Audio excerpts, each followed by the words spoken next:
E aí pessoal, tudo bem com vocês? Então, esse aqui é o terceiro vídeo que eu estou gravando dessa série, né?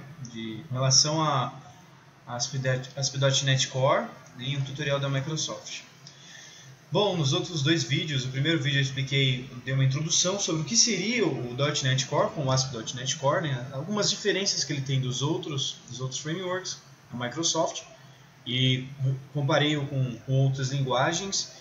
No segundo vídeo eu expliquei um pouco mais sobre o que é MVC, o que é uma Web API, bem basicamente, né, porque a gente vai entrar mais a fundo agora com o código mesmo. E agora nós vamos criar realmente o projeto.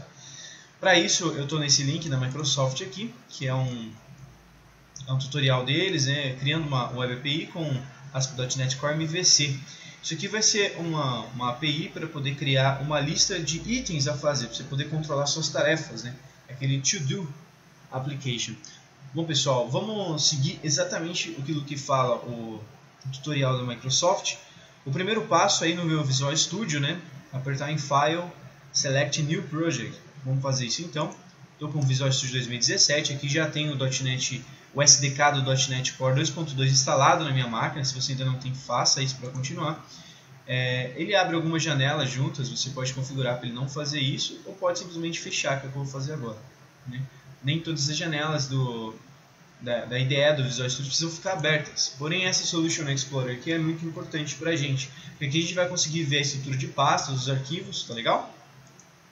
E quando você tem um projeto ligado ao Git ou a um sistema de versionamento, é muito legal você ter também aqui dentro da aba de Team, você ter esse Manage Connections aberto aqui, que vai ficar uma janelinha aqui do lado aberta, né, para você conseguir ver as suas conexões, as alterações de código. Isso é bem legal também.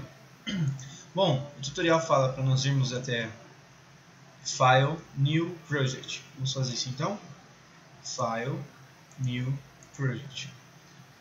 Existem vários, o que a Microsoft tem, existem alguns modelos que a própria Microsoft já tem, para a gente não precisar criar tudo do zero.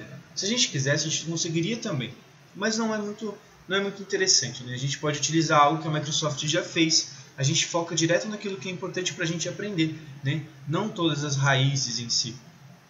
Às vezes a gente está precisando de uma aplicação mais rápida, né? Para desenvolvimento rápido. Então você não vai criar tudo do zero, né? A gente pode utilizar recursos que a Microsoft já tem. Por isso a gente vem aqui em Visual C#. Se você instalou direitinho o .NET Core, vai ter essa abinha aqui para você. Vamos ver o que a Microsoft orienta a gente a instalar aqui. Select ASP.NET Core Web Application. E é para nomear o projeto como To-Do API, beleza? ASP.NET Core Web Application.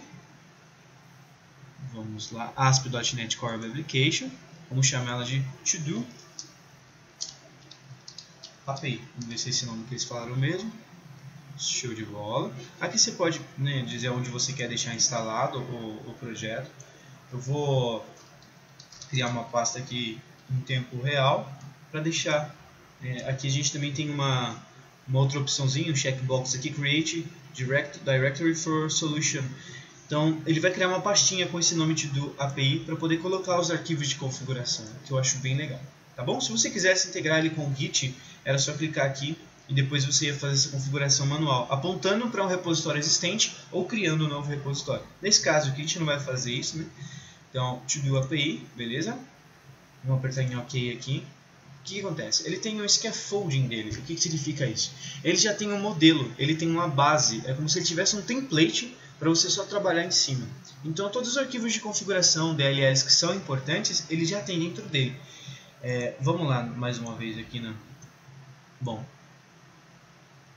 quando a janelinha estiver aberta, é para a gente fazer a configuração igual eles estão fazendo aqui. É para escolher a versão. No nosso caso, a gente vai fazer exatamente como está aqui, que é a .NET Core 2.2 API Configure for HTTPS.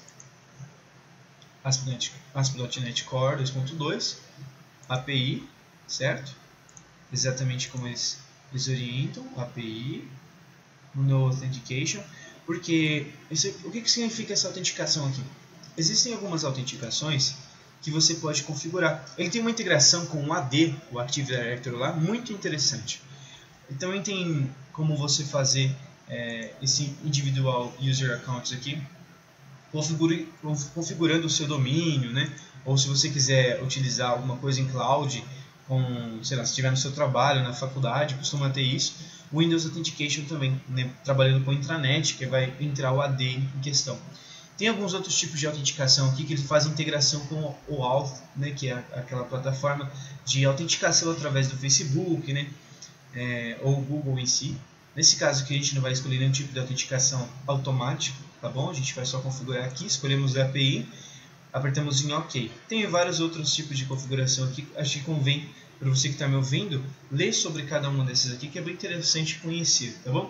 Então vamos lá, ó, esse aqui é um template de projeto, né, para nós criarmos uma .NET Core, uma aplicação com um exemplo de controller, né, for a RESTful HTTP Service. O que é esse RESTful? RESTful é você utilizar, o full vem realmente de você completo. O REST é um conjunto de padrões, né, para poder trabalhar com rotas, verbos HTTP, tudo isso utilizando o protocolo HTTP. Então, REST é uma modelagem de desenvolvimento, né? Antigamente havia o SOAP, o pessoal usava muito o SOAP, né? O SAP, por exemplo, SAP e outros grandes projetos utilizavam muito o SOAP. Hoje em dia a gente usa mais o REST, tá bom? Há uma grande diferença entre SOAP e REST, porém nesse caso aqui, só para vocês compreenderem, quando vocês lembrarem de REST, lembra de API, lembra de rotas, lembra de HTTP, tá bom? Vocês vão ter aquilo que é necessário. Esse template também pode ser utilizado para ASP.NET Core MVC, para você poder utilizar em views, né? E as controllers em si. No nosso caso vai ter só controllers e modules conforme orienta o exemplo da Microsoft. Tá legal, pessoal? API, configure for HTTPS. Ok. Agora eu vou dar uma pausa aqui até ele abrir todo o projeto, tudo bem? Só um segundo. Bom, pessoal, abriu aqui, fez a configuração. Vamos dar uma olhada aqui rapidinho que está acontecendo aqui embaixo. Ó. Restoring Packages for. O que significa isso? Nem tudo que a gente vai desenvolver em .NET foi a gente que criou, né? Existem algumas DLLs, algumas libraries, alguns packages. É como se fosse um NPM. Se você está vindo de Node ou já ouviu falar de NPM, né, o Node Package Manager, o que significa? O NPM em si é um local onde tem vários pacotes e projetos, né, de pessoas que desenvolvem coisas específicas que podem ser utilizadas em outros projetos. Por exemplo, com esse scaffolding que a gente só clicou lá, não fiz mais nada, a gente só esperou, ele já criou a controller, né, e aqui dentro dele tem um monte de dependência. E essas dependências, né, elas são projetos que foram criados pela Microsoft, como é possível ver aqui, Microsoft.ASP.NET Core.app, né? E Microsoft.ASP.NET Core Razor Design. Esses dois packages aqui não foi a gente que criou. Então a gente está usando um recurso que já existe. Então, o que está acontecendo aqui embaixo nesses Restoring Packages? Significa que o Visual Studio está tentando conseguir essas DLLs específicas aqui, porque nesse projeto a gente vai precisar usar. Como nesse projeto a gente vai precisar usar, pode ser que na nossa máquina não tenha, né? Não tenha, junto com os arquivos da instalação, essa DLL. Então, ele vai lá no Nugget, né? Igual ele está falando aqui, que é como se fosse um NPM, para obter esses pacotes para a gente poder utilizar aqui. Porque, mais uma vez, qual que é o intuito disso? Nós podermos utilizar coisas que foram criadas por outras pessoas, né? Enquanto tiver amarelinho aqui, não está tudo legal não. Então, ele ainda está fazendo o processo de restore. Depois, para a gente poder completar, para ver se está tudo funcionando, logo que a gente executar, logo que a gente criar isso aqui, eles falam para a gente testar a API. A primeira coisa, ó, o template do projeto, ele cria uma controller de values, né? E a gente pode fazer um teste com isso aqui. Como é que a gente vai fazer isso? Ó, press Ctrl e F5 para rodar a aplicação. O que o Visual Studio vai fazer? Vai abrir o navegador, o seu navegador principal, mostrando, né, o endereço em questão, uma porta que ele costuma, como ele está falando aqui, é completamente dinâmica, essa porta aleatória, e vai ter direto essa API /values aqui. É uma configuração inicial da nossa API. Quando a gente cria através daquele scaffolding, né, ou seja, um template da Microsoft, ele faz tudo sozinho para a gente. Então vamos fazer exatamente o que eles falaram para a gente, só para a gente bater aqui, ó, controllers, values controllers. Values controller. nessa Values Controller tem todas as nossas rotas, né? Tem aqui os verbos HTTP, igual eu já tinha explicado nos outros vídeos, ó. Então temos aqui o nosso controller de Values que ele cria sozinho e depois ele coloca um exemplo. Em cima de cada rota ele coloca um exemplo de como seria a utilização disso. Tá legal? Bom, vamos só rodar o projeto então, para a gente poder... A gente pode apertar aqui em ES Express, tá bom? Ou Ctrl F5, eu vou clicar aqui para fins didáticos. O ES, né, só para a gente entender, o ES Express, ele é mais ou menos o que há em um Windows Server. Quando a gente vai colocar em um Windows Server, onde a gente hospeda uma aplicação assim, a gente costuma hospedar em um Windows Server, tá bom? Só que como a gente não tem um Windows Server, então ele cria, né, através do ES Express, uma cópia do Windows Server na sua máquina, vamos dizer assim, para você poder hospedar esse site dentro do seu localhost. Então, dentro da tua máquina, agora nessa porta, existe uma aplicação sendo rodada. Que aplicação que é essa? A nossa To-Do API. Tá legal? Ele criou uma porta randômica, se eu não me engano, são 65 mil portas que podem ser usadas. Olha só que interessante. Ele trouxe isso aqui em JSON, né? O JSON, eu acredito que todos conheçam o que é, mas ele é uma forma mais simplificada do que um XML de trazer informação. Por que a gente trabalha com API, pessoal? Qual que é a vantagem de usar uma API? A vantagem de usar uma API, pessoal, é que nós não precisamos, por exemplo, quando é uma Web Pages Application, né, que você já deve ter ouvido falar, ou um arquivo, ou um .php, por exemplo, não existem rotas para você poder pegar as informações. Né, você está na página .html ou .cshtml ali e todas as informações estão ali. Então, digamos que eu tenha um site, né, então eu tenho um front-end e eu tenho o meu aplicativo. E eu queria que o aplicativo e o site eles utilizassem da minha API. Eu quero que eles utilizem do meu mesmo back-end. Eu quero que, por exemplo, eu só preciso concentrar o meu back-end em um lugar. E todos os outros lugares eles vão se adaptar através da API. Então depois vocês podem ver, por exemplo, API versus ou Implementation ou Library. Aí vocês vão ver algumas imagens que mostram algumas coisas interessantes. Aí vamos colocar aqui API Architecture. Olha aqui, esse aqui é um exemplo legal do que a gente pode fazer. Vou abrir uma nova aqui. Bom, tá vendo aqui, ó, tem o computadorzinho, o celular, né, um portal, CRM, que seriam outros dois sistemas. Todos eles vão consumir sempre da REST API. Né? A gente não precisa construir um back-end para isso, um back-end para isso, um back-end para isso e para isso. Não, a gente constrói um back-end só e todos os outros se adaptam com base no nosso back-end. Como que eles se adaptam? Porque o retorno é sempre padrão, é sempre JSON, assim, tá vendo? Então o array é representado por um colchete, né? Um array é o quê? Uma lista. Então aqui está sendo uma lista de string. Como é que a gente sabe que é uma lista de string? Porque isso aqui é uma string porque está mostrando isso através dessas aspas duplas aqui, tá legal? Então é um array, ou seja, uma lista de string. Está separado com vírgula e são duas strings. Se a gente fosse criar um objeto, por exemplo, a gente poderia utilizar um objeto assim.